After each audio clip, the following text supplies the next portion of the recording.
I just want to know why open squares are present in Pokemon like this. Like, what are they hiding in there that I can't get to? Like a super elite Master Ball? Or like a mega rare candy that grows your Pokemon 10 levels? What's in there? August 14th marks 1 year for YouTube for me, and thank you for double-digit subscribers. Erika, we all know grass Pokemon suck. I'll save just in case. But it's your time to be eliminated. Confuse Ray is the 6th indirect move I've added to the list, and you'll see shortly which Pokemon is using that. But first, Erika, I take issue with Erika. I think she's a stoner, because she just said she practices or teaches the art of flower arranging, yet she's in a Pokemon gym. She's the gym leader, and she's like, "Oh, I didn't know you wished to challenge me, even though I just saw you defeat every other girl in this gym." But yeah, I don't know. I'm just gonna arrange these flowers. Thero's mirror move was so much hotter for me against Erika compared to Gym Leader Misty, because I only got to use it like maybe once or twice.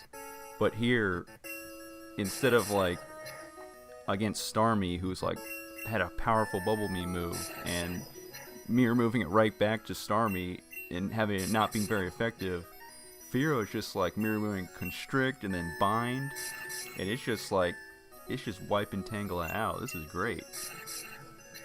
So the list on the screen earlier is the 6 indirect moves that actually cause damage to Pokemon.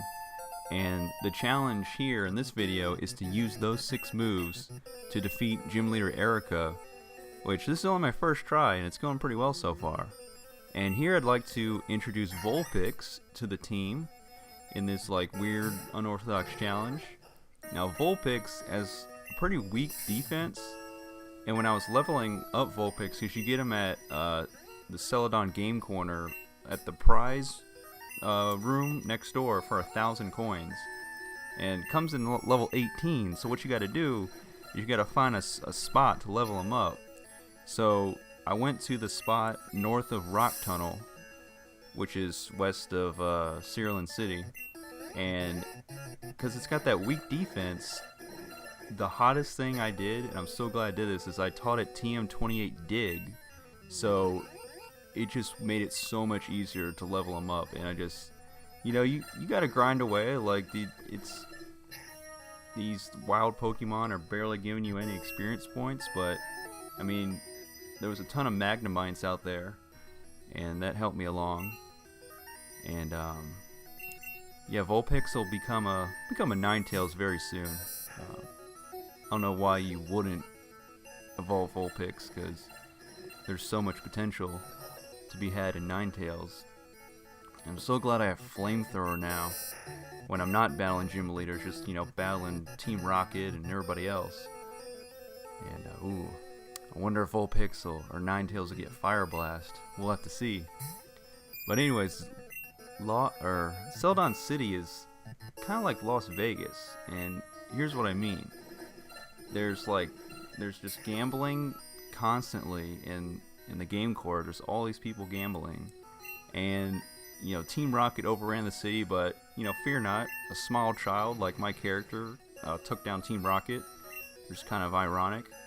And Team Rocket is so nice. They let you battle each rocket just one at a time, and then if you want to leave, go back to the Pokemon Center and heal your Pokemon, they're like, yeah, no problem.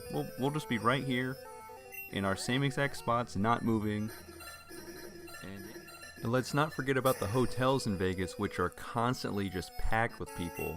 And I'm speaking from experience, because I went to Vegas for a week to go to the SEMA car show, and there's just constantly people in the hotel, just so many.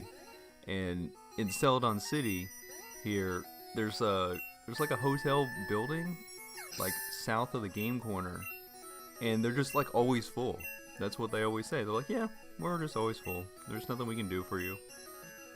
And here, Venusaur is using Leech Seed and then eventually Poison Powder against Gloom, and I just had to prove it to myself. Like I was pretty sure that Leech Seed will never work against a Grass-type Pokemon, and then Poison Powder will never work against a Poison-type Pokemon. Gloom just happens to be both types, Grass and Poison, and that's really going to hinder me in the next gym against Koga because he's the Poison-type gym. If I can't use Poison Powder, which is I'm down to only 5 indirect moves that can cause damage. So this gym battle is wrapping up, and it was really no problem taking down leader Erika. Actually, this was my first try. We'll see what happens in the next 4 gyms. And if anybody's wondering, I'm not going to post videos of me battling my rival. I named him Maurice. You know who you are, Maurice. And I refuse to indirect move battle him because his Pokemon are they're just so weak as it is that I'm just gonna let him have his ego where he just like, oh, like I'm always better than you, smell you later. And I do not understand how this man can just, every time I walk into a gym it says, oh, winning trainers Maurice. It's like, how are you always winning when every time I battle you your Pokemon are so weak and they're like significantly like 5 levels below what the gym leaders have? Like, come on, you can't. You just can't. But anyways, this is 1 year on YouTube. I really enjoy making these videos actually, and I could advertise more. I could tell you all to subscribe, but honestly, I'm not too worried about getting all these likes and subscribers like as fast as possible and growing my channel, blah blah blah. Like, I'm enjoying the grind, the slow and steady climb of, oh, you got 5 more views per day on Orthodox Master of Games. Congrats.